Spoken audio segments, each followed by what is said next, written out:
All right, Brigid, welcome to Persistence Playbook. Yeah, thank you so much for having me. Great I'm to be here. excited, Yeah. absolutely, and excited to have you on the show here. And I've always been a big fan of your work, and I love your message that we should do our best to make time for work, but also for family. And the overwhelm is really it's a problem in America. And I guess I'll just kind of start off with like a broad question for you. And it's like, why is American work not working right now? Yeah, that's such a good question.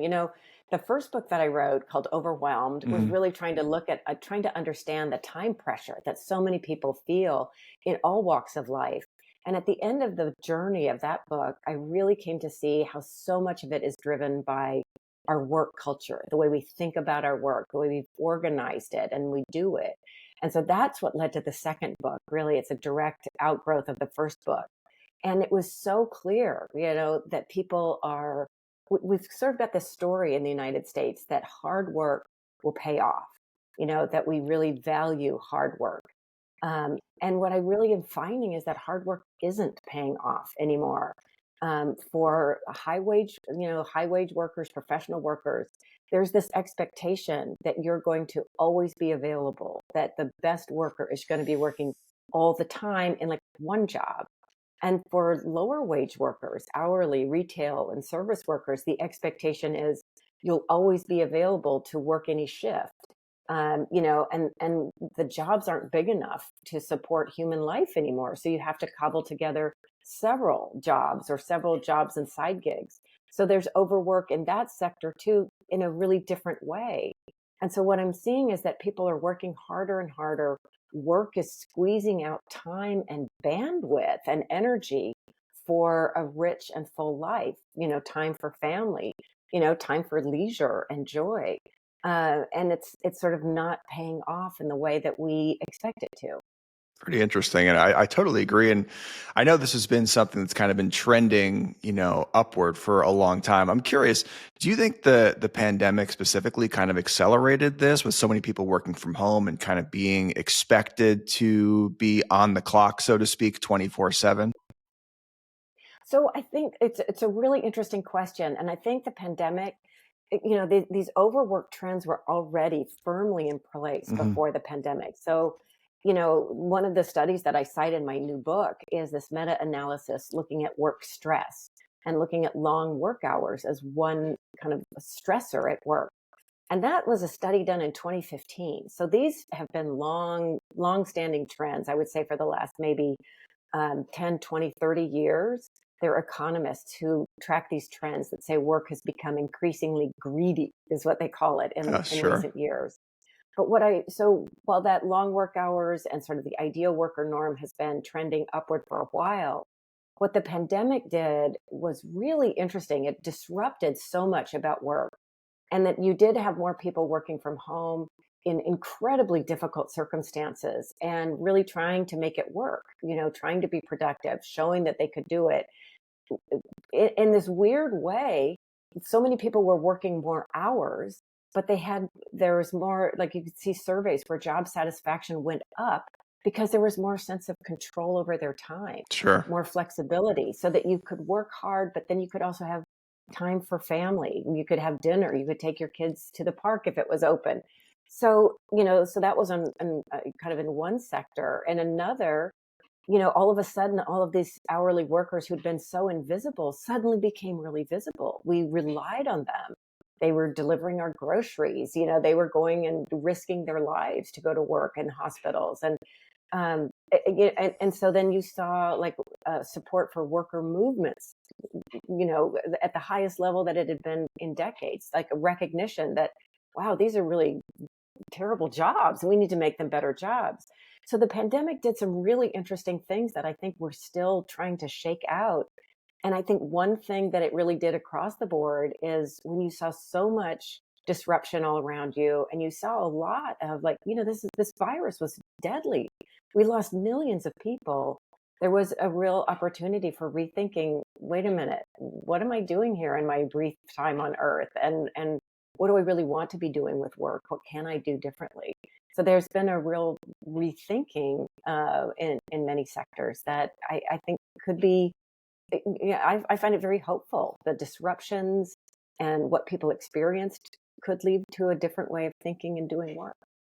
And I think you're totally correct too, because I definitely have some friends that perhaps maybe during the pandemic and since the pandemic, maybe they're even working a few more hours, but because they're working from home and they feel they've got more autonomy of their time, that they actually are happier with their overall life. So I think there's definitely a lot of truth to that. And you mentioned they're just kind of on hours worked, and I'm curious if you know, like, how does the total amount of hours worked in a week in the United States kind of stack up when compared Mm. to other countries around the world?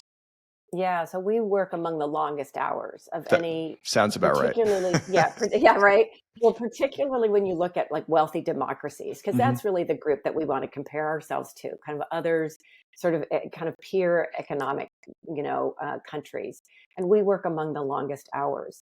We also work among what they call sort of strange hours, like late nights and Sure. weekends. We do a lot more of that. We don't have sort of specific time off. And one of the things that leads to these long work hours is that we have no sort of federal policy or federal guarantee or national guarantee of any paid time off at all. That's When you crazy. look at like time use researchers or economists who try to understand these long work hours in the United States, a lot of it we don't have, people call it vacation or paid annual leave. So you've got some people who have vacation through their employer, but then if you do, you're usually in one of those higher paid, professional knowledge work jobs where they have become increasingly precarious as you've got, technology and AI and layoffs. And so people who might have access to paid vacation, what the research shows is they don't take it all. Right. Right. And then at the other end of the socioeconomic spectrum, 1 in 4 workers has no paid vacation, paid time off at all. So they don't have access to it. So we're kind of locked, in this really terrible overwork situation across the board. We don't have a sort of federal policy framework or guardrails that would really help us create more of that space and time. Are there any countries that you would say maybe they're doing it right from like a productivity, but also a work-life balance that we should maybe try and model ourselves after? Yeah, I mean, I think that this is what's really interesting. A lot of when I do this reporting, you hear a lot of this American exceptionalism. It's like we're Mhm. so different, we can't be like other countries. And the United States is so vastly different. And so I want to acknowledge that we are enormous. We are enormously diverse, geographically diverse. There's a lot of dynamism. But there are a lot of things that we can learn. So, the whole idea of American exceptionalism, I think we should be open to becoming even more exceptional, making things work even better. And so when you look at long work hours, one of the things that the sort of, again, a story we tell ourselves is that we have to work these long hours so we will be productive, and that's what makes America so amazing and productive. And what I want to do, one of the things I'm really trying to do in this book is sort of get inside the data. Is that really true? And when you break that down and you look at, say, GDP per hour's work. So what's the total output, which is also a flawed measure we can talk about later, but that is the measure we're using now as far as output and productivity.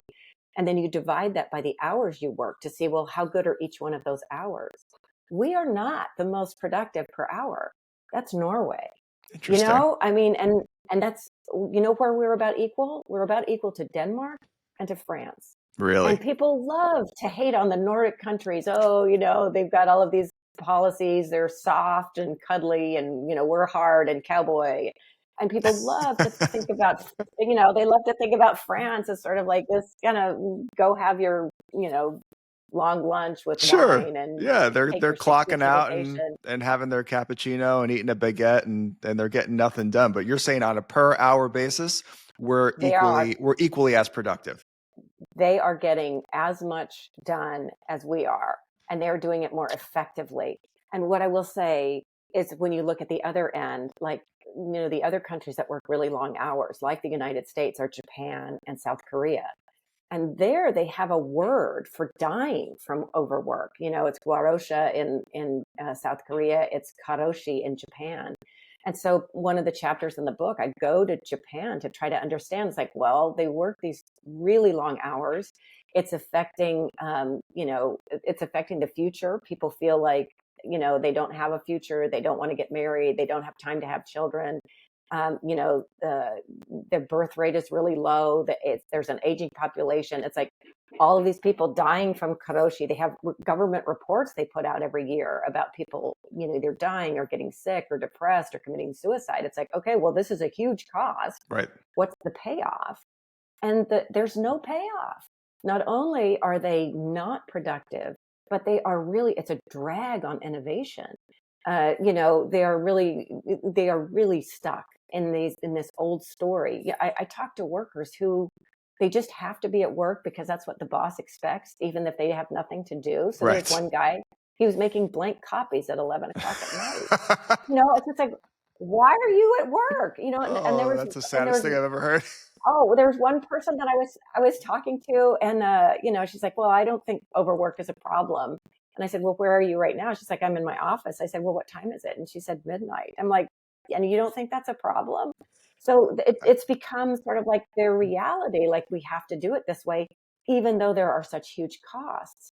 So that's one of the things I'm trying to do in the book, is help people see what the costs are and see that there's an alternative, a better way to do it. And you ask, like, who's doing it better?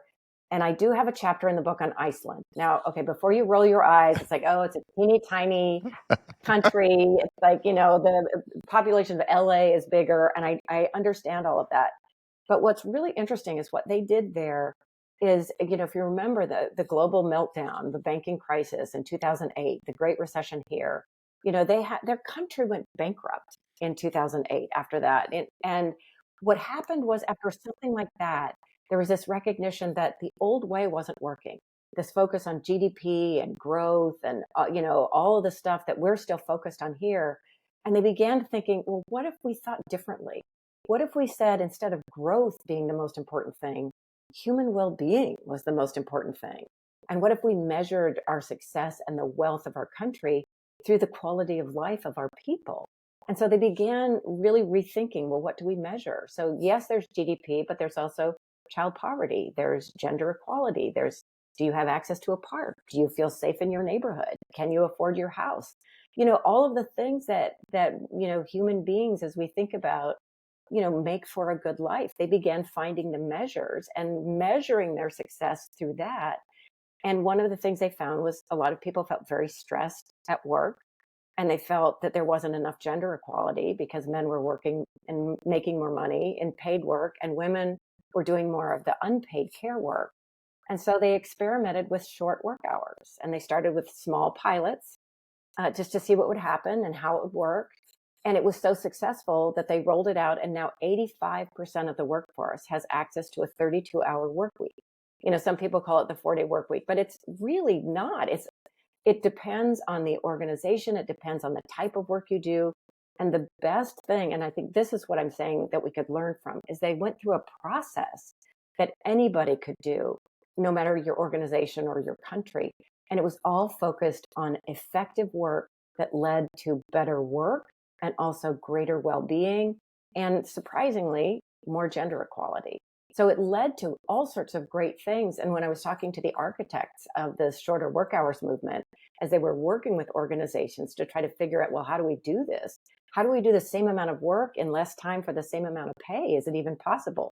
And I have to admit, I went over there thinking, I don't know if you could do that.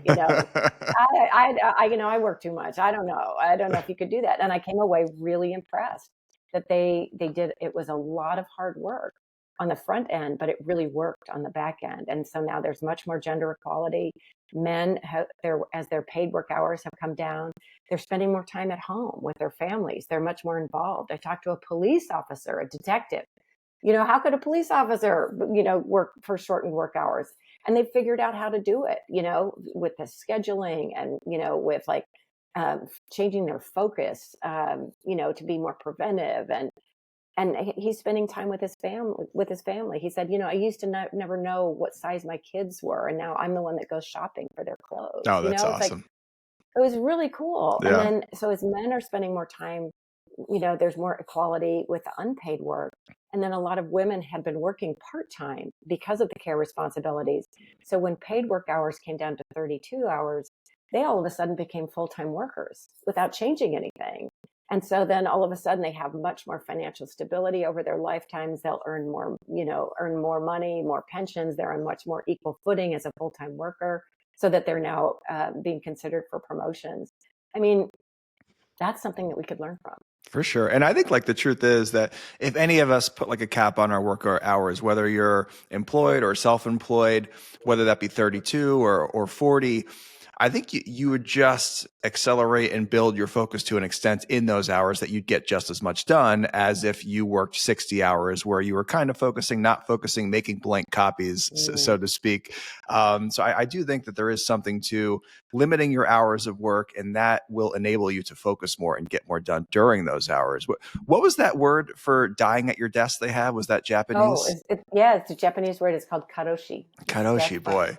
Isn't death that from overwork. the funny thing is that there's such like a hustle culture here in the United States that's I think somewhat toxic. I think people could actually get behind that word as like a brand here. Like like I could Well, see, you know?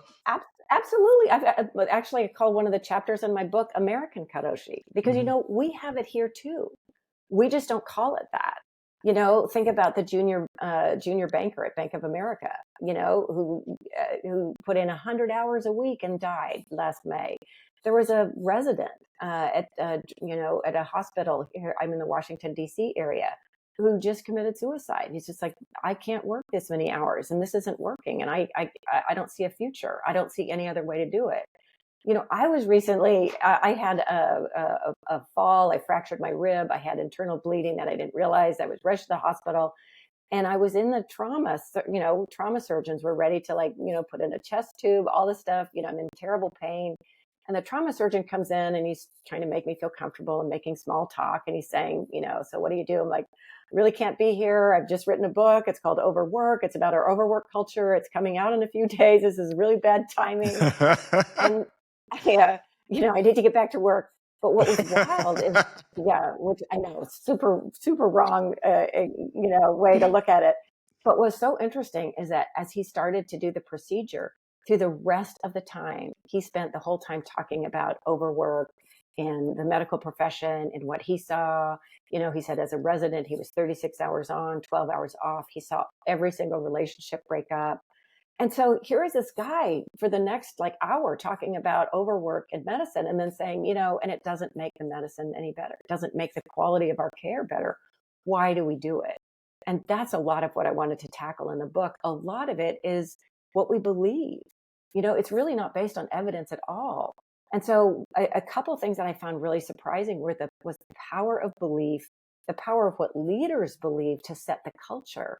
And then, going back to what you were saying, like if we work, more effective, shorter work hours, what I found, and the researchers in Japan, they actually, they called a lot of that, like making copies at 11 o'clock at night, waste. And I ended up thinking about it as sort of stupid work, or the performance of work. Because when you are in an overwork culture that values your presence, you pop into a meeting, I'm here, I'm amazing. You send an email late at night, it ends up valuing the wrong things. It values when it looks like you're doing something rather than when you really are doing something of value. And so so then you end up kind of like performing busyness rather than really doing effective, valuable work that at the end of the day is going to give you that sense of meaning and fulfillment. How many I was working on a research project that I write about in the book, and we talked to so many people, and the story was the same. They would say, I've been busy all day. I've been running. I've been going to meetings. I've been answering emails. Oh my God, it got to 5 or 6 o'clock at night. I should be going home. And I realized I never started that one thing I really needed to do. So then they stayed late, or they took work home, or they bled over into the weekend, and then they got tired and they got frustrated and resentful. And when you looked back at what they spent their day on, a lot of it was sort of that performance of busyness. It wasn't effective work. For sure, for sure. Boy, that actually kind of reminds me of I used to work in film. I was like a set electrician on like TV shows and movies in my early 20s. And I really was kind of like just getting started. It was a family job, and they got me into the union. and I didn't really know what I was doing. So like whenever I was on set and I didn't know how to provide any real value, I would just grab a piece of cable and just start walking around set as quick as I could. so so so that I made You sure know that, what I'm doing? yeah, I made sure the gaffer saw me. I made sure the director of photography saw me. I made sure, the key grip saw me, and I was just walking fast with my head down like I was going somewhere when I was really I was going nowhere. I was basically making blank copies. But so yeah, so that I can relate. I can certainly relate to actually looking like you're providing value as opposed to really doing something valuable. And curious, kind of like, what do you think? Like, what's one of the solutions here? Is it just to limit our hours, our working hours? Is it to take on less tasks if we're entrepreneurs? Like, what are one or two solutions to this problem? Yeah, honestly, I think the first thing to do is like work on your. I think the biggest journey is going to be in your own mind. Mm-hmm. Honestly, I think, and that's part of why I wanted to write the book. I want to disrupt that story that long work hours are the only way to do good work. One of the reasons why I'm so passionate about that is not only for productivity and well-being and effective work. I think that's the argument that hits with leadership, which is why I make that. But gender equality is really what drives me. And if you are, if you have kind of like our culture, if that's what it's going to reward is the long work hours, you will always disadvantage workers with care responsibilities who tend to be women. And men want to do more of that. And men, especially as we age, they have more of those responsibilities. One Harvard Business School survey found that like 3/4 of all employees have some form of care responsibility. So if you have those long work hour cultures, it almost like you can't compete, if you've got care responsibilities, and then it freezes you into a role where you feel like you can't have time for your family. So it doesn't. So that's a lot of what drives the work that I do. And so if you're in an entrepreneurial culture or if you're in an overwork culture, that's especially if you're a leader or a manager, that's the first thing that I want you to think about is change your mind. Really look at the data, look at the evidence, really question what you believe. We have this idea that if you put more effort in, you're a better person. You're not only a better worker, but you're a better person. There's actually research that's called the moralization of effort.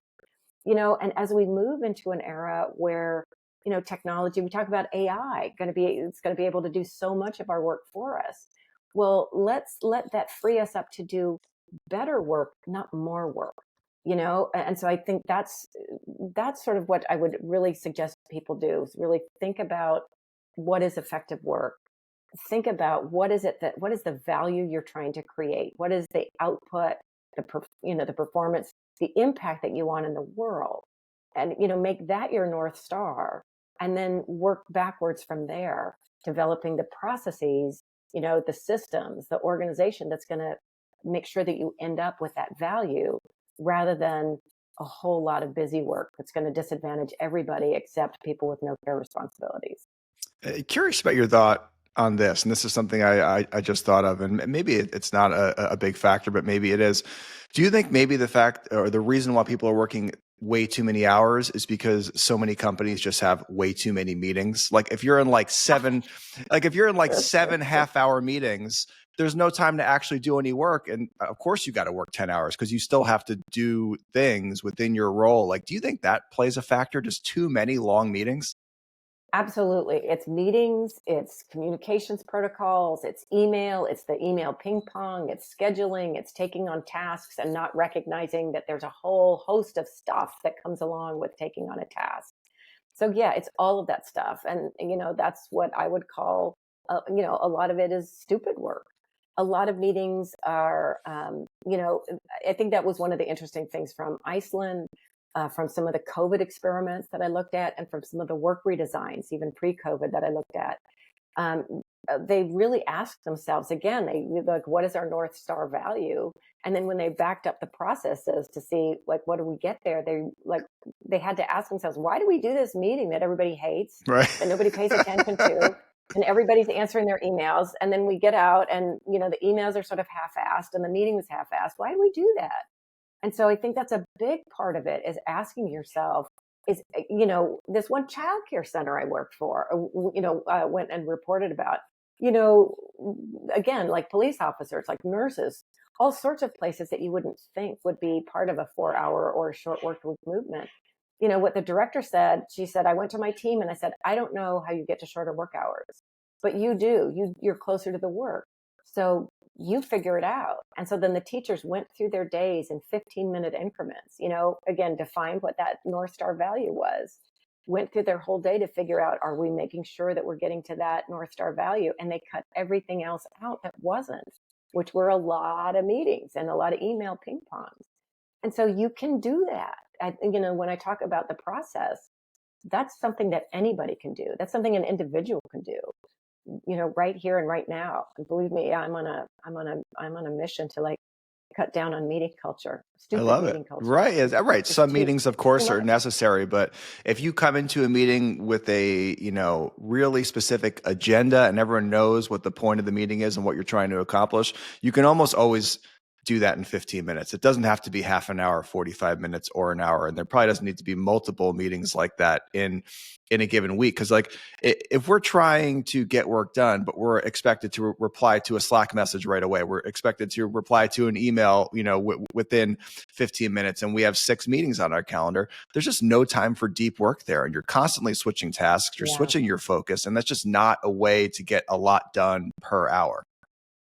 Right. And that's where you can look at, this is where you can use technology in a way that I think we're using technology, old and new technology layered on, and it's just too much. But you can use the collaborative tools. You can make work more transparent. So you don't need a meeting. You can see where people are, Right. or you can do asynchronous updates. Meetings do serve a purpose. In-person work serves a purpose, but you need to be intentional about it. And a lot of these like return to office fights, they're all about like assuming that by osmosis, when you're together, there will be some kind of brainstorming or mentoring or collaboration. You can't assume that. You really have to plan for it. And it's the same with meetings. Meetings should be about, you know, decisions, discussions, and debate. And if you're not doing those three things, maybe you're trying to build culture, or you're having time to like get to know each other. We'll recognize that that's also a value for building culture, but that's not the only way to do it.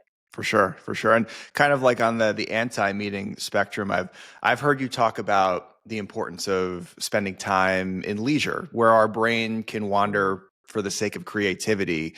Why is that so important? Well, it's important for two reasons. And it's so funny. Like, you talk about we need it for productivity. A lot of what I argue it feels really kind of almost utilitarian or something, like we need leisure so we can work better. Right. But I know that's, I mean, and I hate that. And it's true, and I make that argument because I feel like, again, I'm trying to get inside the heads and the minds of leaders and people in power to like Sure. recognize the importance of leisure, the importance of rest. And so it's true. It does make us, better workers, but it's also just part of what makes us human. Right, right. It's part of what, like, we're here on earth for a short period of time. We do need to, I would imagine we all want to have rich and full lives. So it's part of that. I love the Harvard psychologist Eric Erickson, who said, the richest and fullest lives have time in the three great arenas of life. And he said the three great arenas are work, love, and play. And the humans are among the rare species that play not only as juveniles, but also as adults, that we need that. That is part of what, the whole idea of imagining something and then making it real. That's very human, imagining the future and then like dreaming. I mean, that's play. And then when you think about sort of the innovation or work or whatever, I mean, the neuroscience is really clear. They've done really fascinating work on the brain to try to understand where does insight come from. And they've actually mapped it through, brain scans. And it comes when we're in this kind of daydreamy state, called the default mode network. Our brain has two kind of an on and off state. And so when you're in the off state, the default mode network is sort of idle, it lights all these kind of like weak associations start to kind of like wander and connect, like maybe a dream here, a thought there, a memory here, a snippet of a song, all sorts of stuff that wouldn't necessarily come together because your brain is sort of relaxed. And that's when the aha moment hits. So a new idea, a fresh thought. I mean, there is a reason why we get our best ideas in the shower. We're relaxed, we're kind of daydreaming, our mind is wandering. And so you need that kind of time to be relaxed. You can't be pushing through and exhausted and burned out. You can iterate, but you can't create in that state. And so if that's what you want, you're trying to work on a hard problem and you're stuck, go for a walk and don't think about it. Your brain's going to keep working on it even when you're not consciously working on it. So let it go, let it daydream, and then come back and execute in that sort of more concentrated mode. I love that idea of, work, love, and play. And, the idea that you can have it all. There's nothing that says you can't do important work, be respected in your field, but also have a great relationship with your spouse and your kids, and also have some hobbies and other interests that you're passionate about. Like if you do develop the systems and the mindset necessary, yes, you can have a full life in all three of those areas, and, pay attention to your health as well. Like to me, someone who's working 80 hours a week, and maybe they've got a lot of zeros in their bank account and they're respected in their field, but they haven't had a real conversation with their wife in years. They don't know what their kids are doing in English class, and they're 30 pounds overweight. Like to me, that's not success. Right, right. It's sort of like going back to Iceland. It's like, are you just going to measure success by GDP, productivity output? That's going to value the coal plant and not the downstream effects of pollution. That's going to value the production of cigarettes and not the downstream impacts then on your health. So maybe it's time to think in a bigger way about what success really is. For ourselves, for companies, and also for our economy. It's really about the quality of life that we lead. Curious, as someone who thinks about time a lot, and I can tell that you think about time a lot. It's something that I do. fascinates you. Yeah, Yes. for sure. And I think it's an important conversation. How do you plan out your days and structure your days? Like, do you time block your hours specifically? Do Mm. you like? I'm just curious what that process looks like for you. Yeah. So I try different things. I've done different things. And I think that's, I think that's great. I think that you should try different things. Hmm. When you get tired of something, try something else. But yeah, a couple of things that I do is I really take time. I try to practice what I preach, and I fall a lot. And so that's why I have a lot of compassion for people. Sometimes I say my biggest time management hack is compassion. Sure, I like that. Because it's hard, and we live in a society of too much, too muchness, too many decisions to make, busyness, there's too much going on. And so the first thing I really try to do is I do take time to like pause, whether it's to go for a walk in the morning or to meditate, and just kind of like just have space. And sometimes I think about things and sometimes I just don't. Sometimes I just breathe. And like, that's all I'm doing today. I'm just breathing for 5 minutes. But to kind of create some space, because you can just feel like you're on a treadmill, like running and running. And you kind of get to the end of the day again, and you've been busy. You're not sure what you've done. And so I really try to take that time to think about what's most important. And I think on a couple different levels, what's most important at work, and I have a lot of people's work is very complicated. We have different roles at work. So what's important in those different roles that I have at work? What's important with my family right now, and I actually write all this down. What do I want to do in terms of like my health, and what am I doing for fun? And I don't do that as much as I need to, but I am going to go hiking this weekend in Old Growth Forest. I'm super excited about that, Love that. um, and then what I do is I sort of like, I use a planner pad, which I love, because then all of the different blocks of my life are at the top of the different projects that I have. And I have a section for home and family, and I have a section for fun and play. And these are things I want to look into that would be kind of cool. And then I figure out what day I'm going to do, what are my most important things, what day I'm going to try to do them, and then what have I got scheduled in time. And then I can see when I try to stack my meetings, because I also am part of an organization, and I recognize that, and the organization values meetings, even if I don't, and So how am I gonna arrange my day? I try to stack that time, and then I try to always make sure I usually block my mornings from 9 to 11. I'm making an exception for you, Thank you, but Bridget. I block that time for concentrated work, Okay. because I know if I start with the most important thing, the hardest thing, and I try to do that, like, what's my one thing for the day, and if I do that first, then the rest of the day feels like a win. I agree. And I think the morning time is, for me as well, the best time to get deep work done and put my cell phone in the drawer or in my office and take the computer somewhere else in the house and just push the ball forward on those important projects that don't necessarily need interaction with other human beings. And I appreciate you making the exception today. We had a podcast planned last week and my wife went into labor. And I think that's the best excuse you can have for rescheduling a meeting.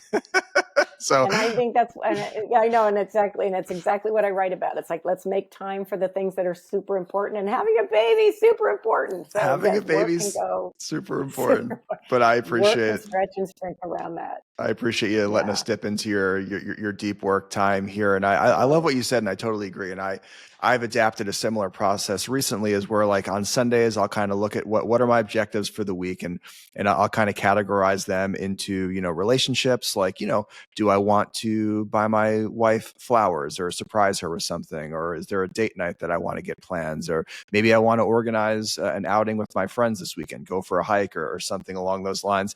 And then, of course, there's key business objectives, and then I've got key health objectives. How many cardio sessions do I want to get in this week? How many meditations am I aiming for this week? Mhm. And I think just having those things kind of written out on a Sunday, and then actually taking the time to look into your calendar and be like, okay, where am I actually going to fit these things in, can make a huge difference in your ability to show up in the different areas of your life. Because if you go into your week with no plan at all, then it's going to be very tough to make time for everything you want to make time for. And work is probably going to Yeah. wind up swallowing most of your time, and you're not going to make as much time for family relationships and health as maybe you'd like.